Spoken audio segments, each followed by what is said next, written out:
נברך את מעיין חיינו,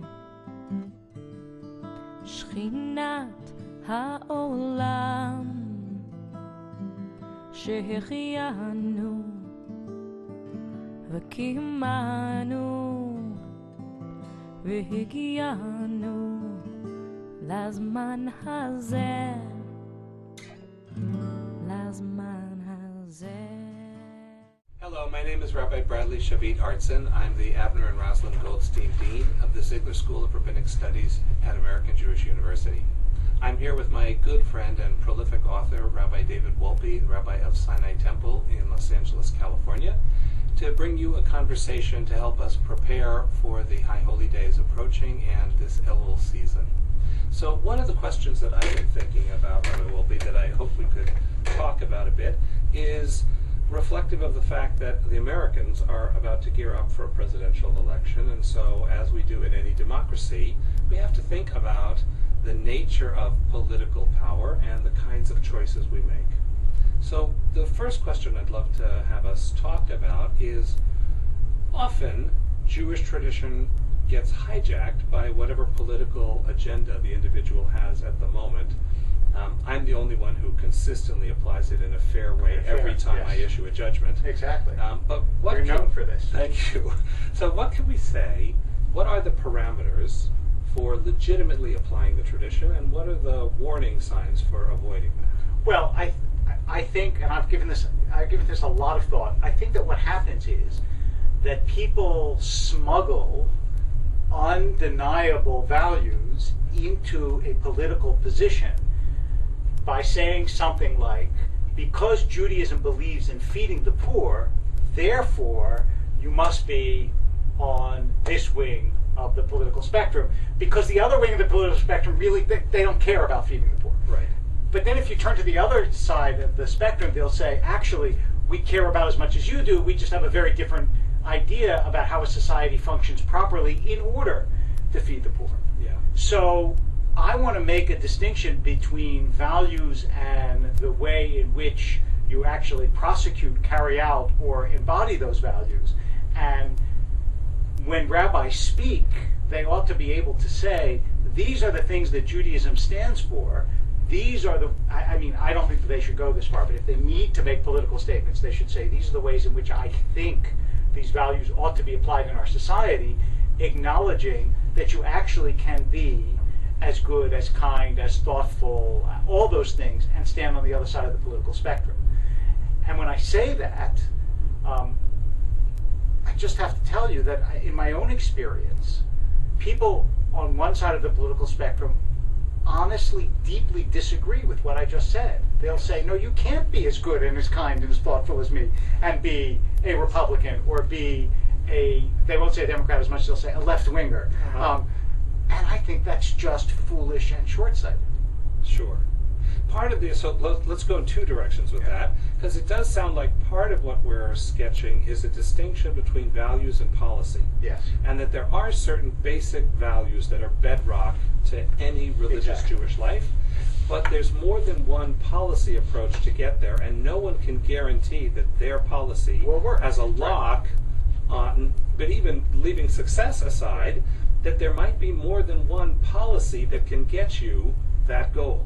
I mean, that is true, and also there is the character question. Mm-hmm. That is, I mean, remember in the disputes between Hillel and Shammai in the Talmud, it says, why did Hillel win? They didn't say because he more accurately read the tradition. Right. Because they were modest, they were humble, because they cited Shammai's opinions before their own. It was entirely a character question. Yeah. So when you're voting for someone, at least part of it, I think, is not only the policies they advocate, but the content of their character. And that also matters in terms of what kind of representative do you want to be the leader of your party and ultimately to be the face of your country. Part of the danger, I think, is because we don't know these candidates individually, most of us don't get to shake hands with them personally, we're seeing them screened through their own PR machinery and then through their opponent's PR machinery. and the news media, which means in any case we don't have a full estimation. We're taking bits of information and trying to say, do I like this person? Do I trust this person? Do I value them? And that also reduces the discussion to attacking someone's character without leaving room that one could actually disagree about something and the other person might still be honorable. Well, here you come to one of my favorite topics, which is that the first piece of it is, I remember once hearing someone say, and I regret that I don't know who said it because it was a wonderful insight. They said, next time you read a biography, imagine how well your best friend would describe your love life. And when you realize that they would get it wrong in 1,000 ways, recognize that it doesn't matter how much time this scholar has spent reading documents. He has no idea. He has no idea. If that's true, al achat kama v'kama, it's that much truer of people that you're reading about through quick news reports. Everybody knows that you always trust the newspaper except in a story that you happen to have personal knowledge of. And then you realize how hard it is to get it right when someone else is writing your story. So a lot of this, I think, has to be about a certain intellectual humility, which does not come naturally to rabbis, I think, because we're supposed to tell people this is what is true, the tradition says, so on and so forth. The truth is, it's very easy to get someone wrong, and it's one of the reasons why presidents go through tremendous revisions, for example, between the time that they're president and then later historians' verdicts on them. And that's a constant process. So, but I guess I'd like to advocate here that there ought to be a return to the ability to disagree politically without calling someone's character into question. That, you know, someone to take on the burden of running for office today and to open yourself to the kinds of scurrilous criticism that gets thrown at you takes some real thick skin and a desire to do something in the world. One would think, And so they might be wrong, and they might even be dangerously wrong, without necessarily embodying evil or wanting to jettison all tradition or wanting to starve little babies or I think or alternately being foolish idiots who don't realize what I of course realize about the about the running of the United States. And I really do think that there the Jewish tradition can be very usefully deployed, because we are an argumentative tradition, and we are a tradition that recognizes that you can't just close the book on great questions. And so it really, at least to me, is a good school for the ability to disagree with, I mean, look, the reality is that rabbis have to expect that when they speak as well. That somebody who comes up to you and disagrees reasonably and thoughtfully with what you say is the best kind of congregant, not, in fact, you know, the kind of congregant you wish you didn't have.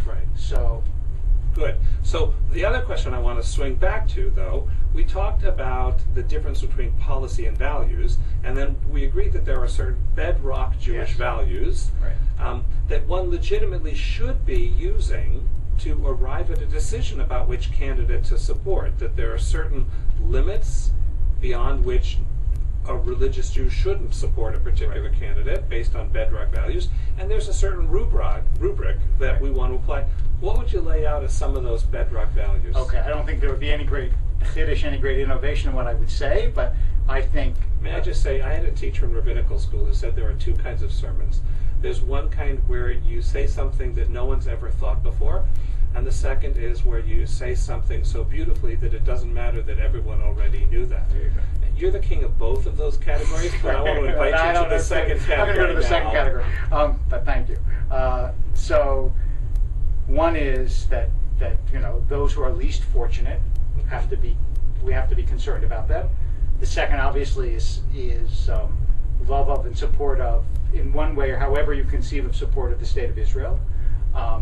The third is a respect for the diversity of traditions and values in the country as a minority. That's something that we have always been concerned about. And the fourth, I think, is genuine support of what are called traditional values of family, of fidelity, of all the things that the Jewish tradition puts such great emphasis on.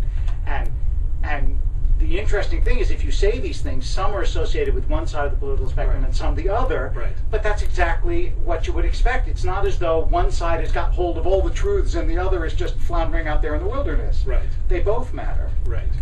I guess I would add to that, or maybe it's a subset of it. I think there is a certain passion for education, not simply Yes, as a I tool agree. for individual advancement, but a tool of redemption. Yes. That the engagement of the mind and the heart together Yeah. can change and transform the world. So being robustly in favor of creating a culture in which people ask big questions and have big discussions is, I think, also a core Jewish value. I agree, and there too, whether rightly or wrongly, both sides of the political spectrum at least give lip service to that value. Then it becomes a question of who has the policies that actually will. Yes, and so I want to add the one last and I mean this in a nonpartisan fashion, as I meant all of my comments. Of course. That we have the right to expect our leaders to have a water clear integrity. That a person should be reliable. You should be able to trust what they tell you is what they really think. That's not to say that leaders of state don't have reasons sometimes not to divulge everything they need, and sometimes there are reasons to dissemble. But by and large, we have the right, not only with our rabbis, but also with our elected officials, to expect them to be honorable. Yes. And to uphold a certain way of being in the world that leads to trust and to a sense of reliability. That is true.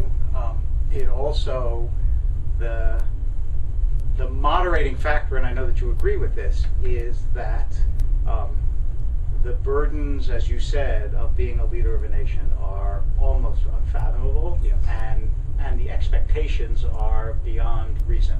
So you also have to give them at the same time the recognition that they're human beings, which is hard to do because we tend to project Right. a sort of superhuman value on the people that we need to be better than ourselves. And in fact, it's we're all flawed. Yes, exactly. Which brings us back to Yom Kippur, doesn't it? Which does bring us. But that is part of the inside of the tradition. In fact, there's this nice passage in Samuel Butler's writing, in The Way of All Flesh, where he says that when he was young, he figured that, okay, so he has to confess all the time because he's a kid, but when he gets older, he'll overcome all that. And then he said when he got older, he realized that the church had estimated probabilities better than he had. And so same thing here, which is when you realize, that we're endlessly inventive in discovering new things that we need to confess to. Yes, indeed. All right, and with that, that's a good place to end.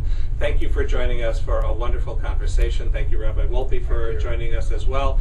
Wishing all of you a Shana Tova.